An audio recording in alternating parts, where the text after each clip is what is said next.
He commenced wringing his hands and talking of his wife and children. My children! My wife! His wife, he had said, was young and inexperienced, and his children were but infants. You should have thought about that before you turned us in, before you wrote the book. May God have mercy on your children, because we will not have mercy on you. Story was he was actually drowned after being mistreated horribly for a period of time. As a result of the Morgan incident, a series of official investigations took place. In 1829, a New York State Senate committee published its findings on Masonry, stating that its members were found in almost every place where power is of any importance. 5 years later, in 1834, a joint committee in Massachusetts reported that Masonry was, quote, a distinct independent government within our own government and beyond the control of the laws of the land by means of its secrecy. A monument was erected in Batavia, New York, and remains to this day. The inscription on its base reads, "To the memory of William Morgan, a native of Virginia, a captain in the War of 1812, a respectable citizen of Batavia, and a martyr to the freedom of writing, printing, and speaking the truth. He was abducted from near this spot in the year 1826 by Freemasons and murdered for revealing the secrets of their order." America's second central bank was abolished by President Andrew Jackson, in which he stated, "The bold effort the present bank had made to control the government, the distress it had wantonly produced, are but premonitions of the fate that awaits the American people should they be deluded into a perpetuation of this institution or the establishment of another like it." In 1832, his re-election slogan was "Jackson and no bank."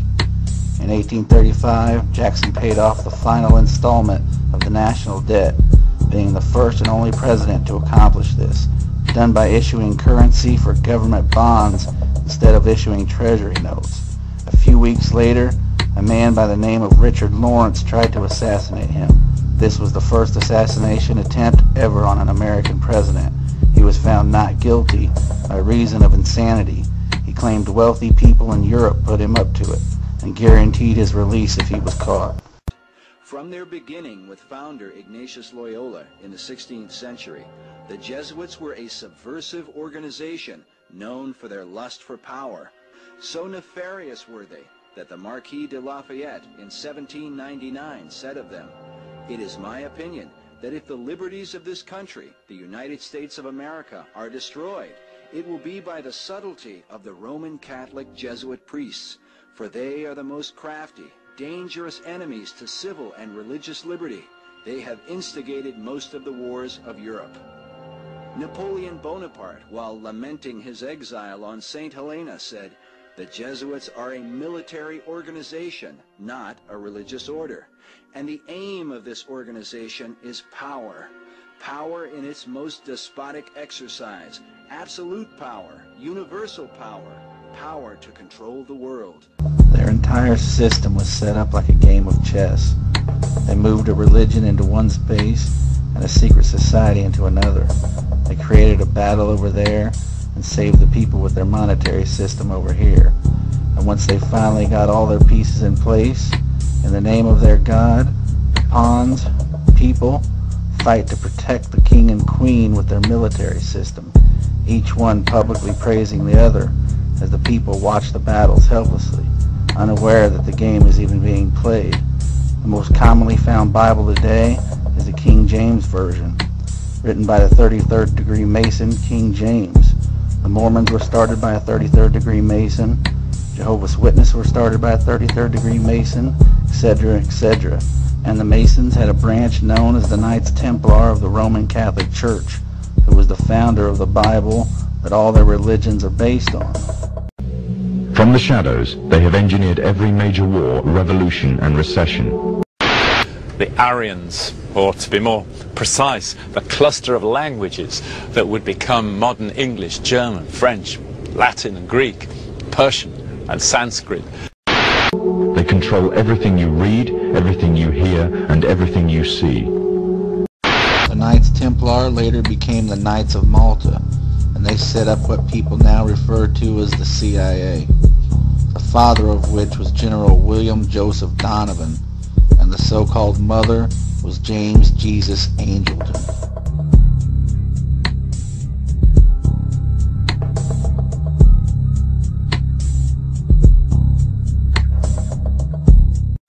They have managed to indoctrinate an entire populace to their way of thinking and have infiltrated key positions in places of authority.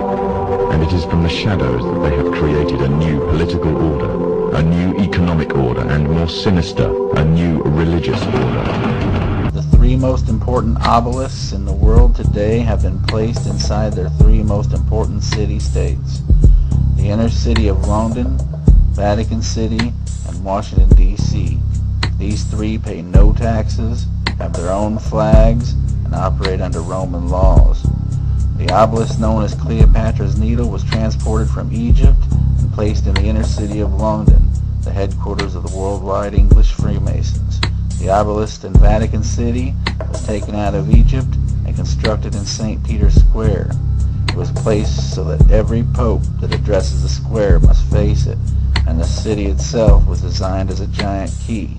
The Star of Athena was placed at the end, the goddess of war, and the third, the Washington Monument, dedicated by the Freemasons Grand Lodge of the District of Columbia in honor of our first Masonic president, George Washington. Athena was even placed on top of the Capitol Dome in Washington, D.C., and under her states E pluribus unum, Latin for out of many, one, and in reverse, as symbolized by her star, it means out of one, many. There is nothing wrong with your television. Do not attempt to adjust the picture. We are now controlling the transmission. We control the horizontal and the vertical. We can deluge you with 1,000 channels or expand one single image to crystal clarity and beyond.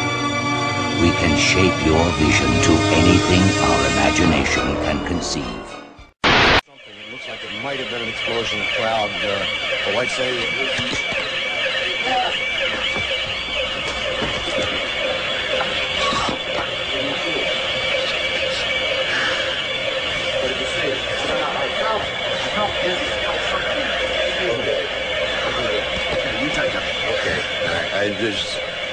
My apologies, sir. He's putting on a gas mask. There hasn't been any gas dropped here, but we could tell. You smell anything? No.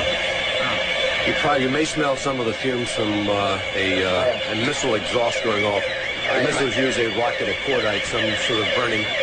We just heard a little thump just then. But I have to apologize for that. I caught a whiff of something and felt momentarily dizzy. You're more experienced military experience than I am, but it might have been a little gas from the rocket exhaust. It wasn't anything. A lot of people have their respirators on just in case. And again, one thing we have to point out, just so people won't fake. Je suis un journaliste américain. This is a Scud. You can tell it by its distinctive label. Now, when the missile is launched, the first thing you look for is the plume sticking out behind it. Now, when you detect this, you can tell it's been launched. Thank you.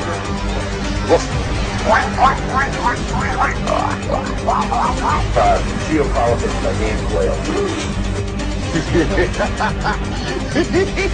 I'm going to go get my hamburger and my coffee. All clear. Every time I order something, this happens. All clear. Thank you.